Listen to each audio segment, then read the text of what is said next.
Come va? Bentornati sul mio canale. Come sempre, prima di iniziare il video vi ricordo di iscrivervi qui sotto al mio canale di YouTube, di attivare anche la campanellina così sarete sempre aggiornati su tutte le prossime novità. Bene. Prima parte del video con i aggiornamenti, seconda parte del video invece entriamo riparliamo poi degli argomenti della prima parte, ma più in dettaglio. Quindi, se volete capire bene tutto quanto, ascoltate il video fino alla fine. Parliamo subitissimo dell'assegno di inclusione. ADI. C'è il calendario dei pagamenti dei mesi che vanno da adesso fino a fine anno. Quindi vediamo le date di pagamento e anche le date di lavorazione. Ne parliamo bene nella seconda parte del video. Secondo aggiornamento di oggi. Allora, stavo cercando delle cosine sul sito internet dell'Agenzia delle Entrate e ho scoperto una cosa. Ho scoperto che da adesso in avanti esiste una funzione che si chiama codice fiscale sprint.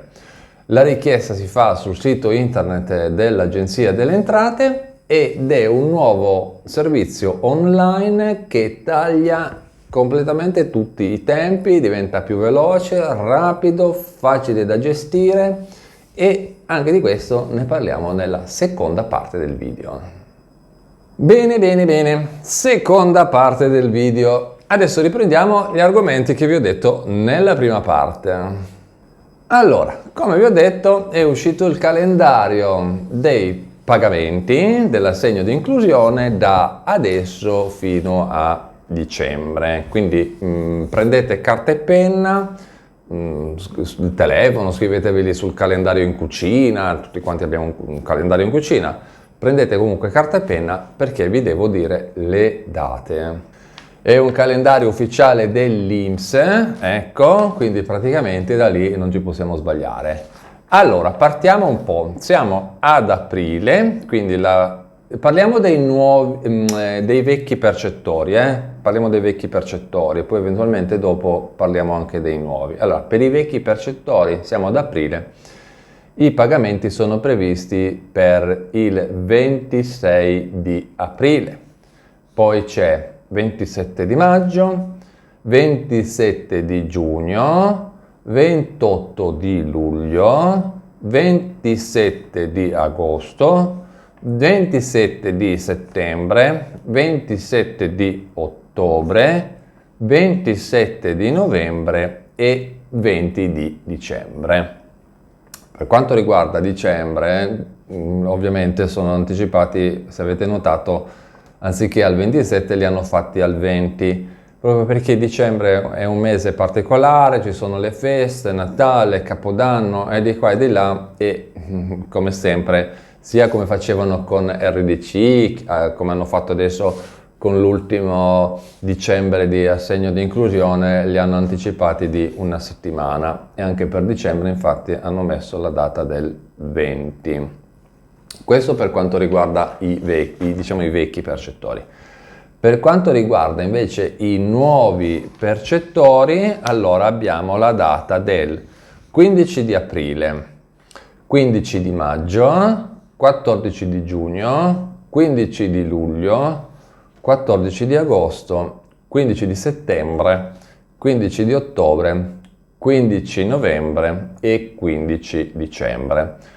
Qua non ci sono anticipi di una settimana perché tanto anche qua siamo già prima del 20, quindi siamo già al 15 e quindi qua non credo ci siano anticipi. Poi vabbè, voi lo sapete sia per quanto riguarda i nuovi che per quanto riguarda i vecchi, se ci sono in questo caso anticipi di pagamenti di un giorno, voi lo sapete, io vi tengo sempre aggiornati, vi presento un video, quindi voi lo sapete. Appena parte il pagamento o la lavorazione, sia per quanto riguarda i vecchi che per quanto riguarda i nuovi, ve lo dico sempre, ok? Quindi da quel lato diciamo che non dobbiamo preoccuparci più di tanto. Prima di andare avanti col secondo notizione, vi ricordo che qui sotto nella descrizione del video trovate il collegamento per abbonarvi al mio canale di YouTube. È importantissimo abbonarsi al canale perché avete tantissimi vantaggi, tra cui video esclusivi riservati solo agli abbonati, commenti più veloci sotto i video, perché io li vedo molto prima e quindi do la precedenza, la priorità agli abbonati, e poi ovviamente la possibilità di diventare super iscritti automaticamente per quanto riguarda le dirette live. Quindi abbonatevi e tra l'altro con l'abbonamento sostenete anche il mio canale di YouTube, perché in una forma aiutate anche il mio canale ad andare avanti, visto che YouTube ultimamente è diventato molto poverino e sta buttando giù tutti i video, quindi di conseguenza diciamo che un supporto da parte vostra è anche gradito, visto il lavoro che faccio di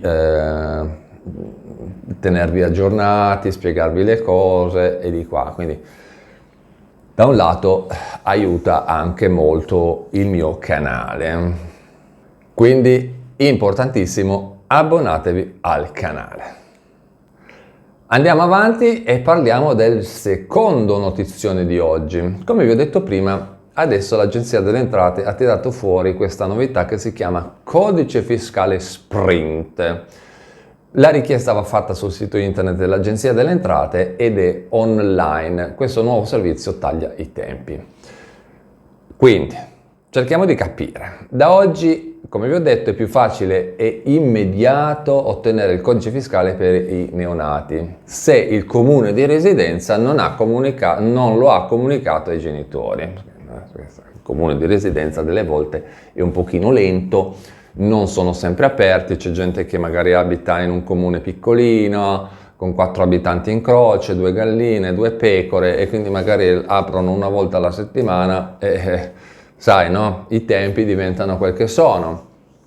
A questo punto i genitori possono richiederlo direttamente online sul sito internet dell'Agenzia delle Entrate attraverso un nuovo servizio all'interno dell'area riservata che consente proprio di inserire i dati del nascituro o della nascitura e di ricevere il documento in digitale. Adesso vi spiego. A questo punto non sarà più necessario andare direttamente di persona all'ufficio delle entrate per avere il codice fiscale del neonato, che tra l'altro con il quale questo codice fiscale può essere utilizzato per effettuare la scelta del pediatra, ok? Quindi già questa cosa facendolo online è molto più veloce. Questo nuovo servizio per la richiesta del certificato di codice fiscale è ovviamente disponibile nell'area riservata del sito internet dell'Agenzia delle Entrate. Per accedere all'area riservata del sito dell'Agenzia delle Entrate ovviamente bisogna avere lo SPID, la CIE, la CNS e, come dico sempre, la CIC, CIUC o lo SPIC o lo SPAN, ok? Sempre quelli, no? Non è che ormai abbiamo scoperto l'acqua calda. La richiesta può essere fatta da uno dei 2 genitori, così come anche da eventuali rappresentanti, come per esempio i tutori, no? Ecco. Una volta che si è entrati all'interno dell'applicativo, della sezione dell'Agenzia delle Entrate, basta inserire i dati anagrafici del nascituro e allegare la copia dei documenti di nascita, ok? Quindi certificato di nascita o dichiarazione di nascita resa che viene data dall'ospedale.